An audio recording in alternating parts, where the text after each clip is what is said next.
From the bottom of the project basement to the top of the world. This right here is Kane's story.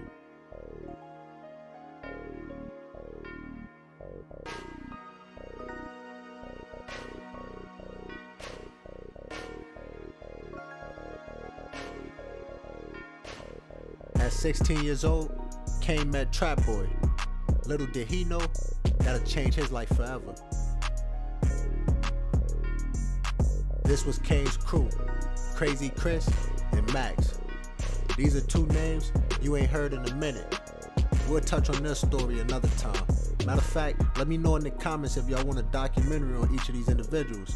But for now, this is Kane's story. I just thought I'd mention them since they were a vital part of it. After working with Trap Boy for only a couple weeks, Kane was finally able to afford a new car. Little nigga went got him a red Beamer. Now of course, Trap Boy was super proud of this, and this just grew their friendship and their business relationship.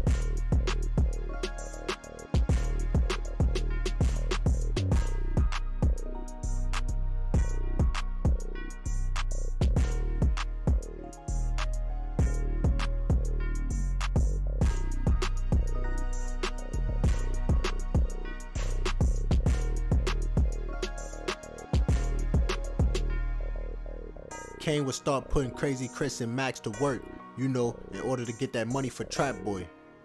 He wasn't playing no games, had them niggas working day and night. One thing about Kane, he always had a hustler's ambition. The nigga always wanted to get some fucking money.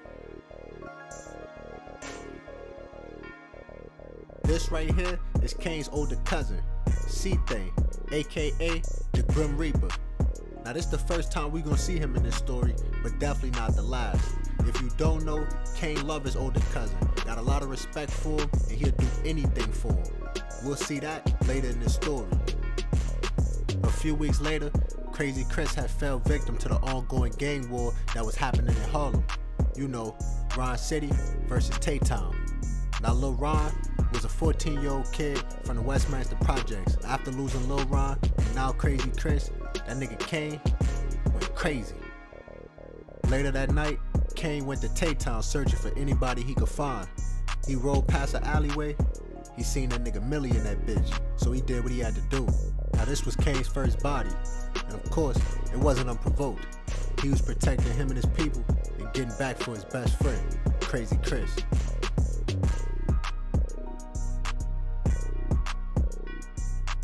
Once he made it back to Westminster, he went in the back by the bridge area.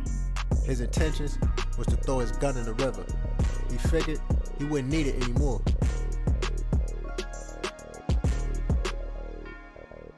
When he made it back to the buildings, he ran into Max.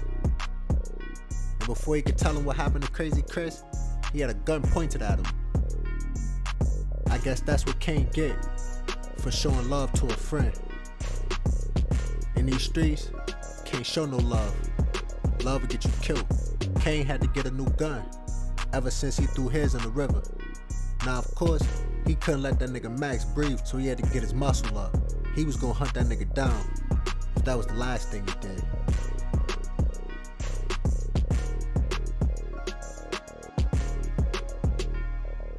Kane had to take his car to an auto shop in Brooklyn. As you can see, that nigga paranoid than a motherfucker. Got the bulletproof vest on and some more shit. He already told that nigga he ain't want niggas to know what car he was in or who was in that bitch. So he told him throw some tents on that bitch and he changed the license plate. Kane wasn't playing fair no more. He was playing for keeps. While waiting on his car to get finished, Kane took a trip to Queens. He made his way to Max's mom's house. He knew this was probably the only place that he could catch Max slipping.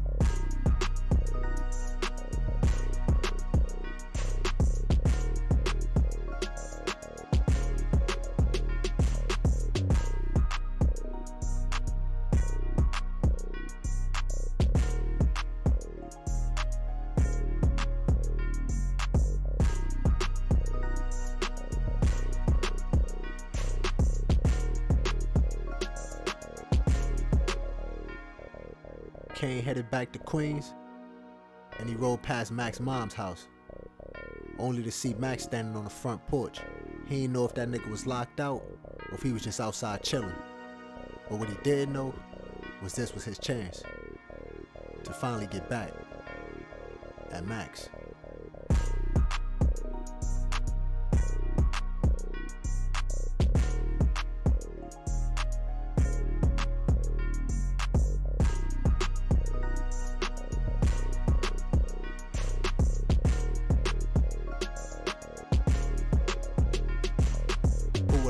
that Kane's second body will be his own man's. We forever screaming fuck Max. I'm trying to get a nigga clap. Matter of fact, fuck that. Whole time we gon' send that nigga where take money at. Whole time we gon' send that nigga where a milli at. Whole time we can keep going if it's really that. I said whole time the whole time, but they feeling that. Whole time I be thinking about them old times. Think that shit mans, he plotting on you the whole time. Me and homie been through it all. We did the whole line. Catch him when he leaving the mall, shoot up the whole line. I can tell a story about the beef like I'm Parker Big. Supposed to be my mans. How you gon' take me out this shit? Wasn't about the money, wasn't really about the break. Shit, I wouldn't be surprised if it was really about a bitch. Send shots to his biggie area, cause I ain't tryna miss. I'ma make his mama bury him and I can promise it. We can't find him fuck around and get his baby mama here. I'm really fucked up in the head, I seen all kind of shit. The next day, Kane found himself in North Bronx, in a hood known as Manny World, aka the St. Mary's Projects. He was over there strictly to get some money. It was a lick lined up, he just wanted to execute it. Now of course, he had to come, scope out the area before he went through with his plan.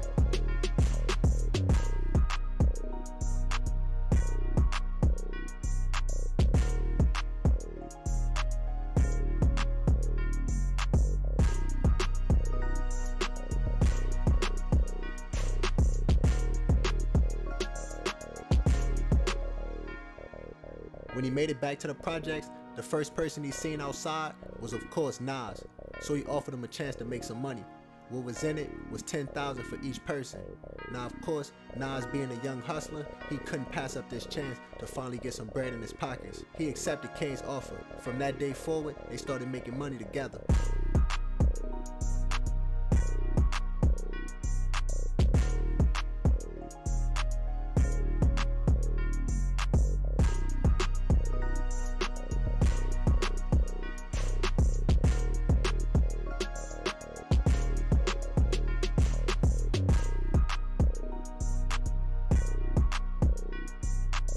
Sometimes in life, we do things that we don't want to do.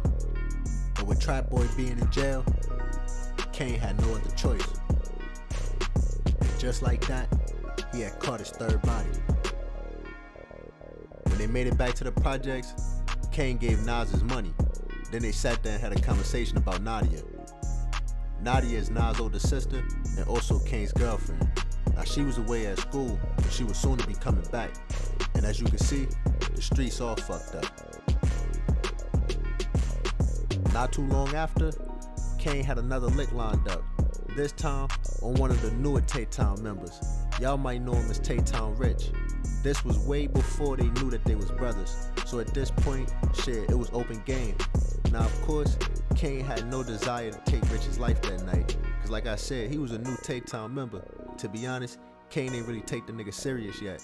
They was just supposed to get in and out, get the money, and get back to the hood. Now of course, Edot and Nas couldn't handle the shit by themselves, so Kane had to step in.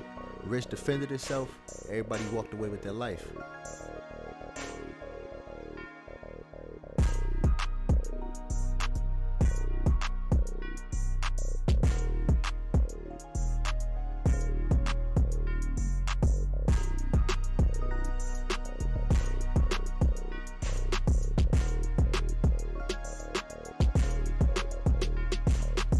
Kane ended up being taken in for questioning. With everything that's going on in the hood, at some point, he should have knew the feds was coming. It's been so many bodies dropping left and right on both sides, they don't know what the fuck going on.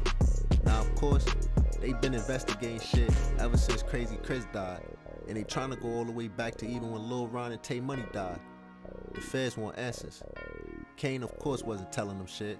He can't really give up too much information. Shit, he ain't even trying to tell them niggas his name.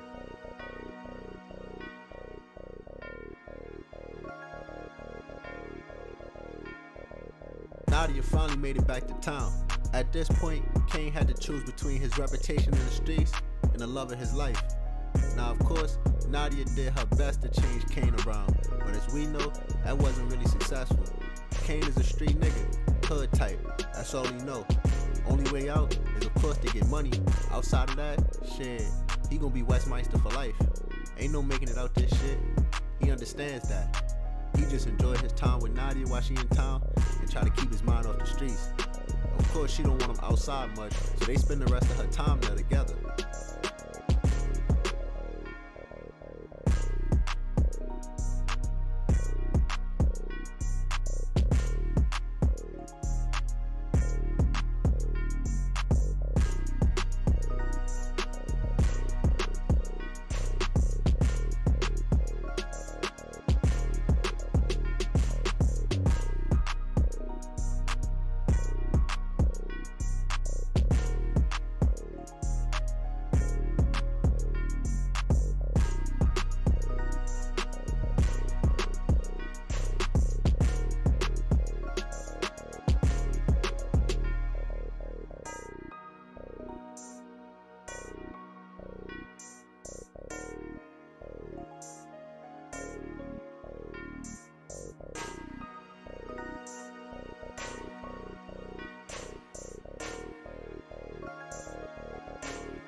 Kane made his way to the Bronx, South Bronx to be exact, in a neighborhood known as Third Side, controlled by the 8 Trey gangster Crips.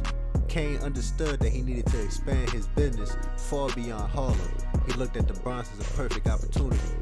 Now Rico was known around the Bronx for getting a lot of money, laying niggas the fuck down, and definitely not playing when it come to his hood. So he said fuck it. He gave Lil Rico a chance, and the rest was history.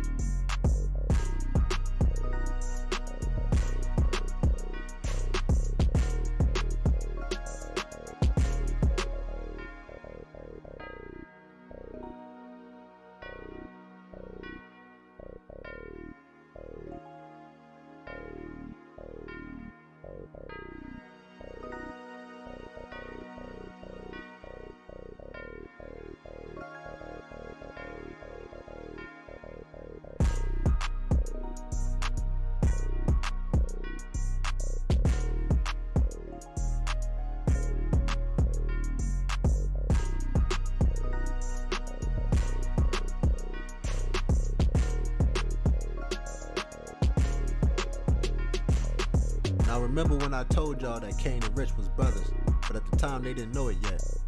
Kane and C-Thing had made their way to Queens at an attempt to go to Kane's mother house to see how she'd been over the years. C-Thing always knew that Kane had a little brother that he never told him about. He never thought that he'd see him that day. He definitely never thought that it would be Rich. Kane didn't know why the fuck Rich was there.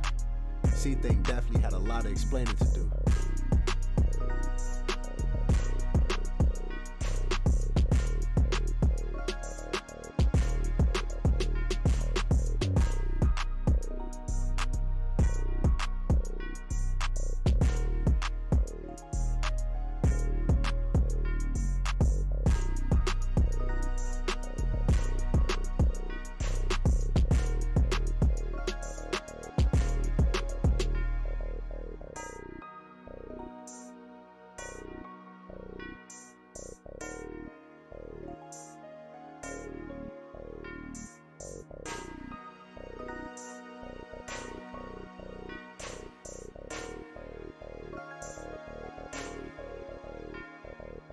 Next couple days, Kane and Rich would spend time bonding together, you know, figuring each other out and shit like that.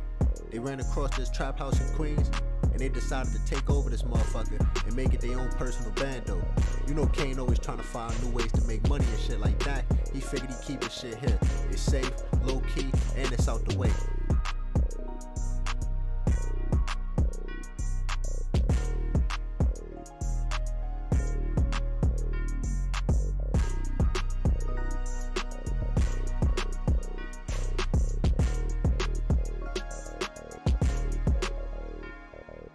Later that night, Kane and Rich found themselves in a local trap house hallway located in Beechwood. Their mission was to rob a local dealer. Now, of course, they don't really got no beef with niggas out here, but at the same time, they needed some money. Trap Boy was locked up, the streets was fucked up. You know how that shit go. This was an opportunity for Kane to see what Rich was made of. And just like that, Rich had caught his first body. He was no longer innocent.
As y'all see, Kane was trapping, making money that whole day.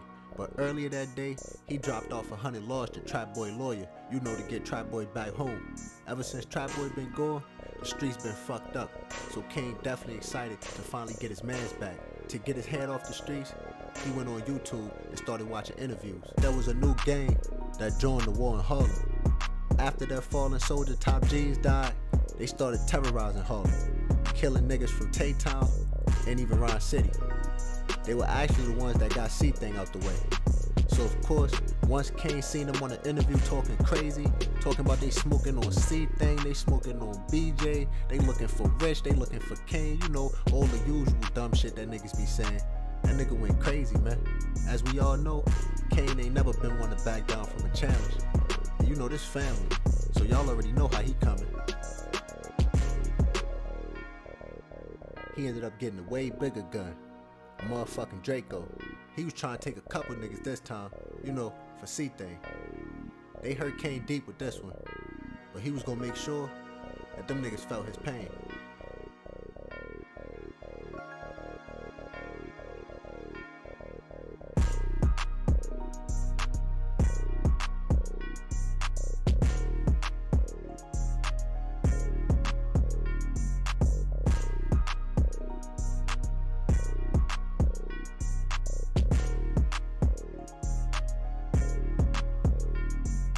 This was officially Kane's fourth body, and this will also be his last for a while. This body cemented him in the streets as the new Grim Reaper. To honor his cousin C-Thing, he changed his name from Crazy Kane to K-Thing. This will be his new identity in the music scene and in the streets. Niggas sneak dissing on tracks, we gon' just speak all the facts. I heard your mans got clapped, they never getting them back. I'm spinning the hill, I'm looking for Kizzy and Slack. And I'm smoking on Bando, and Ricky got hit in his back. We just gon' speak all the facts. A lot of these niggas be capped, a lot of these niggas be rats. We ain't gon' speak about that, we ain't gon' speak about that.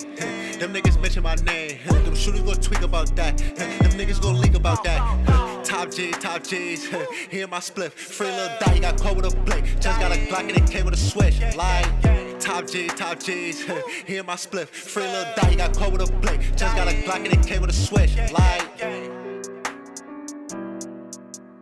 after C-Thing's death, they changed their name from Rhyme City to 11-9, aka C-Block. LaShawn and P Money finally came outside and started getting down with the older guys. Now of course, Rich and Nas had their history in the past, but Kane and that money made them get over that. This was the start of a new generation. With Kane as the head of the organization, things could only go right. So they thought. After dropping that Uphill music video, Kane music really started taking off. Everybody in Harlem, damn near the whole Liberty City was fucking with him.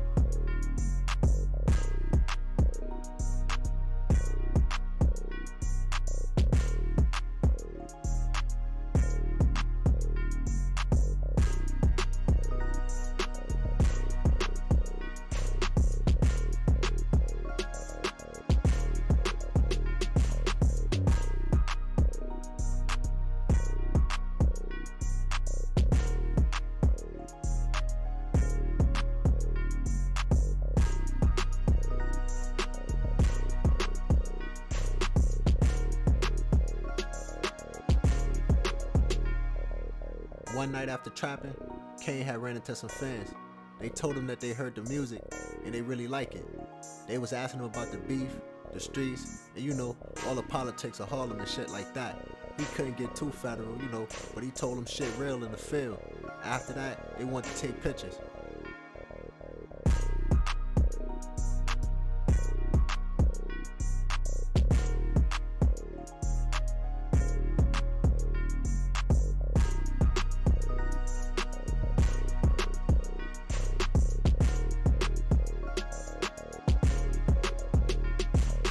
I just be spinning through blocks, them niggas never outside, them niggas talking a lot, them niggas never gon' slide, she just a bye-bye, I just want the top, I just want the mata, no I cannot love you, baby I'ma just fuck you, then tell you bye-bye, I heard them niggas was snitches, I heard them niggas was bitches, I got a stick and it came with the stitches, I got a Glock and it came with a switchy, I let off 30 but it's all like 60, yeah, I came with 30 but broke in with 50, like gang, them niggas talking working a lot.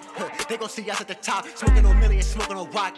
Can't forget about top, can't forget about Bando. I heard he got killed in a parking lot. I heard he was running from 762s, but they hit his back, made his body drop.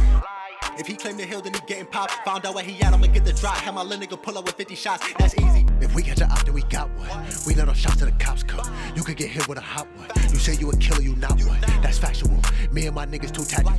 Now 100 show you what the Mac could do. But I'ma just do what I have to do. Like, start blacking, get the clicking, ain't giving no passes. Like, no passes. Get behind us, we doing a dash. Then we just skirt off in an Ashton. Be away, all I need is the cash pin. He got hit on a fox, so I'm laughing. And you know that I'm smoking on Maxwell. I do that shit with a passion. I really came up from the trapping. Spent blocks before I was rapping. Ask the ops, they know where they have been. But whole time niggas be capping. So fuck it, you can't even ask them. Like whole time niggas be capping. So fuck it, you can't even ask them. Like after P Money died, 11 hours start spinning blocks day after day, night after night. One night they was spinning murder side and they had the police called on them. They got into a high-speed chase and they tried to get away.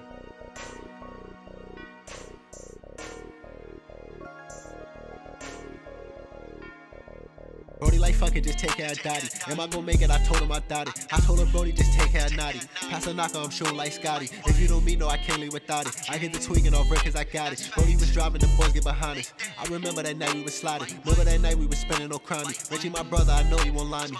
In the hood so it ain't hard to find me. Stay with the glizzy, that shit right beside me. Can't trust her, I know she a thotty. Spinning the hill and I'm looking for Lottie. Whole time he got both for a body. Like, free Dottie. If it's a go, he gon' pull up with hella clips. Now he shooting, you know I can't tell him shit. Still posted up on the block that they never spit. Whole time all these niggas irrelevant. Niggas still rapping about shit that they never did. Masked up so they don't got no evidence. No shooter get shot and that's every trip. Get them niggas a taste of they medicine. But the age I'm still smoking Lil Rollie. Niggas hating, they don't even know me. Trappers still slide, even know he parolee. Free Dot, free the knife, free the Brodies. I'm trying to score, I'm like fuck who the goalie. And you say that shit bitch when she chose me. We like fuck it, just boom at the old head. He got took out the game like Ginobili. And you know I slime on my dolly. Rich came with me, he showed like Kobe. And we spent through your block in a stoley. Niggas be constant, be calling the police. Tell them niggas to pick up they homie. Rock got dropped, he got hit with the pokey. And it's fuck all the jeans. When we hit they block masked up, bitch, I feel like McFoley. Thank y'all for tuning into this documentary. This has been Kane's story. If you've been watching this shit since the beginning, you've watched Kane's entire story unfold in front of you. I know it's been a crazy ride with a crazy ending, man. I ain't gonna lie, this has been one of my favorite characters in this whole series. When I came up with Kane, I never thought that his story would be this drastic or this massive. I always just looked at Kane, Max, Crazy Chris, and Trap Boy as kind of like all I was gonna do. Kane will always be a pioneer to the things that are happening in the streets right now, and he'll always be remembered.